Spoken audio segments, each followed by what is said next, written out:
What's going on, guys? It's Rage, and once again, welcome back to some more Call of Duty World War II on Gamepass PC. I want to start this video off by saying that this video is going to be very subject to change because I don't know exactly how the state of World War II Gamepass PC is going to be in a couple of months' time. I just want to state that at the start of the video that everything of what I'm about to say is everything that I know as of this moment, recording this video on September 8th. So if you happen to come across this video a couple of months or even years further down the line, I hope what I say is still true, but there's really no telling. So as of this moment, it's now been just about 2 weeks since Call of Duty World War II was re-added to PC Gamepass, and I know a lot of people after the first initial shutdown were very worried about jumping back into it. Is it safe? Is it really worth it? Now, I've already spent a whole lot of time. You can check out my recent videos on this where I was talking about the initial Rcce problem with this game, why it was initially taken off of Game Pass. But since it came back to Game Pass PC, we were dealing with those custom kick messages, which is really just an effect of listen servers, player-to-player matchmaking, since World War II Game Pass, as of this moment, is not on dedicated servers, and it's more based off the old school player-to-player matchmaking like the old days of Call of Duty. Granted, of course, I would really like to see that changed, whether that's Activision's doing, Microsoft's doing, however they handle Game Pass, have it be on dedicated servers so those kind of player-to-player issues are mitigated as best as they can. But just to go ahead and answer some of the more common questions, as of right now, yes, I would say that World War II Game Pass is worth it. I think Game Pass in general is going to be very worth it, not just for World War II, but for a lot of Call of Duties that eventually get added to it. The population of the games is obviously going to vary because the experience of World War II Game Pass as of right now is just typically Team Deathmatch and Shipment 1944,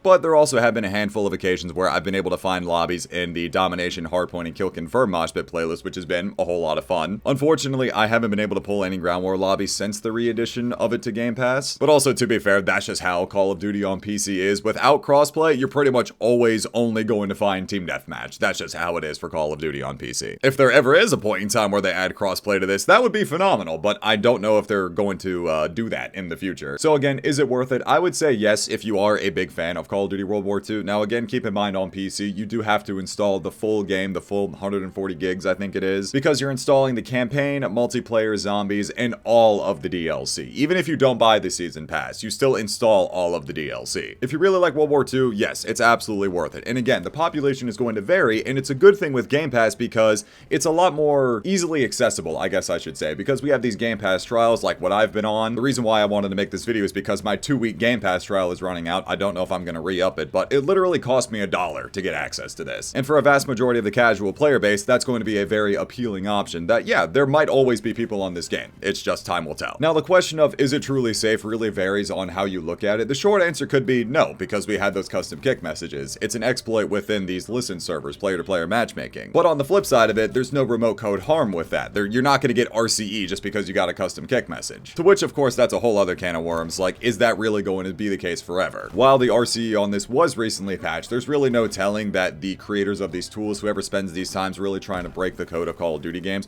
are going to be able to do that. It also depends on how on top of the situation that Microsoft, Activision, Call of Duty is when it comes to these exploits. Again, this is just my PC player bias and experience of playing this game for the past 2 weeks. If the only thing we've had to worry about in the past 2 weeks is just getting a random kick message, that's really not that bad. I know it sounds like I'm trying to downplay the situation, but I promise you I'm really not. Compared to what has gone on with a lot of older Call of Duty games on PC, getting a custom kick message is like the least of my personal worries. I'm not saying it should be the least of your personal worries, I'm just saying that for what it's usually worth on PC, that's not bad. Or again, if you're somebody who's played a lot of older Call of Duties in this day and age, where if you go back, get into those infected lobbies on PS3, Xbox, you know, getting randomly kicked out, all of these things that are effects of just player-to-player matchmaking, it's not really the worst thing in the world. Yes, it is really obnoxious, but there's no remote code harm. Now, this is also the thing when it comes to PC. I'm really not trying to make this sound like a FOMO thing, but this is just really speaking from experience of how things on Call of Duty PC usually go, that I completely understand a lot of players were very wary about trying to get back into this. It's like, yeah, you know, I'll probably wait a couple of days just to see what happens with this, and I completely understand that. That really is the safest way to go about it, you know, just wait a couple of days and see what happens. But the thing is that usually the best time to jump into something like this is really when the update first comes out. Considering that, you know, the patch just came out, that they fixed the Rcce, now would be the best time to actually get on and play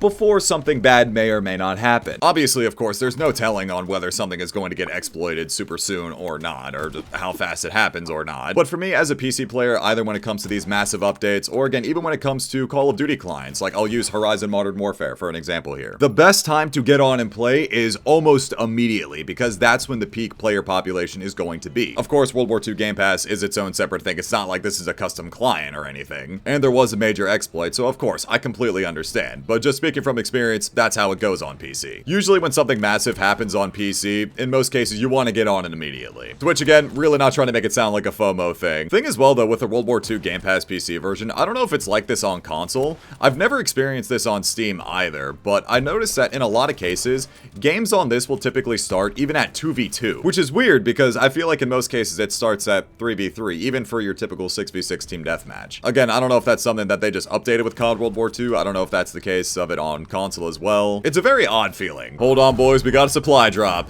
Alright, I got nothing. Oh, hold on, we didn't get nothing. We got the double unicorn optic. Ain't no way. There we go. 3 potential games, 12 out of 12. Okay, there we go. Again, this is exactly why I said it at the start of the video. It's very subject to change. I obviously don't know what the population of this is going to be like. Again, give or take in a couple of months or even years down the line. Thing is that I really do think it's always going to be a good thing that not just CoD World War II, presuming it's not going to just be CoD World War II that only gets added to Game Pass PC, but assuming that more games do eventually get added to Game Pass PC, it's always going to be a good thing considering that the ease of access to get into these older Call of Duty games will be easier. I feel like it'll always be more readily available in the case of like compared to Steam, for example, because it's like somebody wants to go back and play CoD World War II. Oh, would you rather pay 60 bucks to own it on Steam or, you know, spend $1 like I did and get access to it for 2 weeks or however your Game Pass subscription works? The possibility of people will always be here is the thing. Whether people are actually on it is a completely different story. Sounds oddly familiar with the way that Call of Duty PC clients go. Speaking from personal experience and the one who makes a lot of tutorials, I can only make all the tutorials in the world.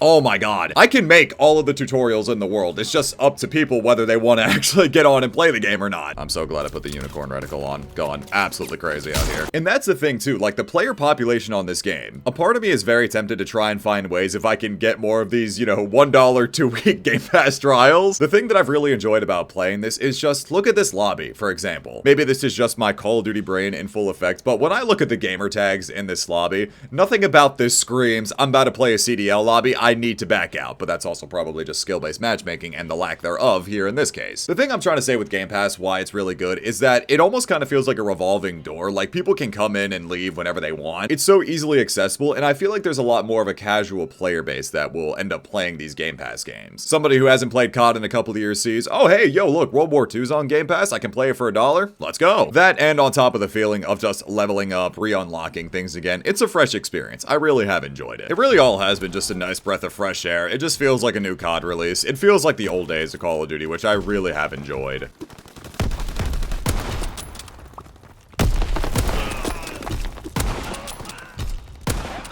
Split quad feed. Absolutely gaming out here.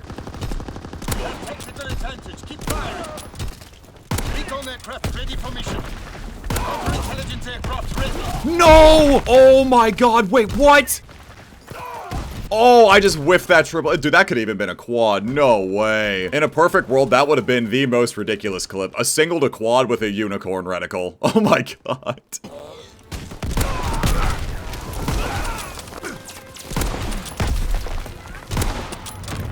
They were all there again, man. No way. Something I've been needing to do as well is quickly do my daily contracts. This is what I also really appreciate about CoD World War II, and really just Sledgehammer games for that matter, because they always give you the best ways to unlock stuff in the game. Like, for example, I got this heroic Tommy gun variant just by getting 100 suppressed SMG kills. Just like that. 5 SMG kills, 2 supply drops. But that's the thing though, somebody might have to let me know this in the comments. Why is it that over on the Steam version, or at least with me being a Master Prestige over on Steam, when it comes to the daily contracts, I have to get like 35 kills for it to then get my 2 supply drops. But over here, all I have to do is just get 5 kills.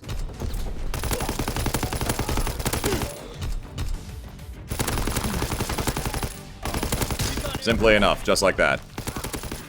Oh, that's great. It's like I've been saying too, over the past couple of days, old habits die hard. Even just playing World War II Gamepass PC, I'm still going back to go do my supply drop Oh my god, that was a riot shielder. Still going back to do my daily contracts, just so I could potentially get a faithful 2. I'm not gonna lie though, that guy scared the shit out of me. I heard the bayonet charge and I thought my life was over.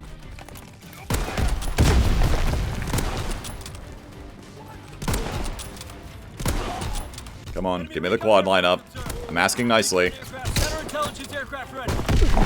Don't noob tube me. Sit down. The game ends again as I'm getting up to the spot. Please, brother. But yo, look at that. 2-time supply drops, 2-time supply drops. Got 5 for finishing my daily orders. Let's go. If I were to somehow manage to pull a faithful 2 out of this, I would immediately re-up the Game Pass subscription, but it's not looking likely. So for a final verdict, for lack of a better term, after 2 weeks of being your guinea pig and testing out Call of Duty World War II PC Gamepass, I really do think, again, it is worth it if you're somebody that's actually interested in it. If you like World War II, it's definitely worth checking out. The thing is as well, like one major thing to consider, the big difference between Game Pass and Steam in this case is that Steam hasn't been majorly updated in years at this point in time. Steam World War II, for that matter. Game Pass World War II just got an update, so naturally, yes, it is safer to assume that this would be the safer way to play the game. After playing it and getting back into it for the past 2 weeks, there haven't been any major Rce cracks since the patch came through. Of course, again, there's obviously no telling how long that will hold up, but for what it's been worth it so far, as of right now, yes, it's been worth it. Of course, the kick messages are obnoxious, but it's not the same as an Rce at all. It sounds weird, I know I've been saying this a lot, I'm so sorry for repeating myself, but it really is only a matter of time just seeing if, again, if it happens. If people are able to break the Rce and, you know, make that be a problem again. Because that hasn't happened yet, yes, naturally, it's safer and is worth playing if you are interested. But if you're not wanting to take the risk at all, then just don't bother, don't play. You are totally fine if you're playing this on console. If you're playing it on PC, technically, yes, Game Pass was just updated, so it is the safer alternative than Steam. But without getting into it and yapping endlessly about, oh, just the possibilities of what could happen. Steam as well hasn't been updated, but also Steam has an average player count of like 150 to 200, maybe 300 people. The odds of something happening are pretty minimal, just given the minimal population there is, so it's just, do you really want to play it? Yes or no? Do you want to take the risk? Yes or no? But like I've been saying though, coming back to play World War II has been a ton of fun. The experience of it, again, has been great. I've had a fun time playing this, and a part of me, again, will see if I can re-up my Game Pass thing for $1. If I can find a way to do that, I'll definitely keep playing. But I just wanted this video here to be the final, like, is it safe? Is it worth it? After the update, after the initial update, there's my opinion on it, just so I don't have to keep answering the same question for the millionth time. I hope this gives you guys a better answer to everything. If you want to play it, then play it. If you don't want to play it, if you don't want to take the risk, then don't bother. This is simply just, again, everything that I know as of September 8th. Things are obviously subject to change. I'm so sorry for repeating myself, but this is probably going to be the last time that I truly address it, unless something else major comes up. But yeah, World War II, very fun game. I like this game a lot.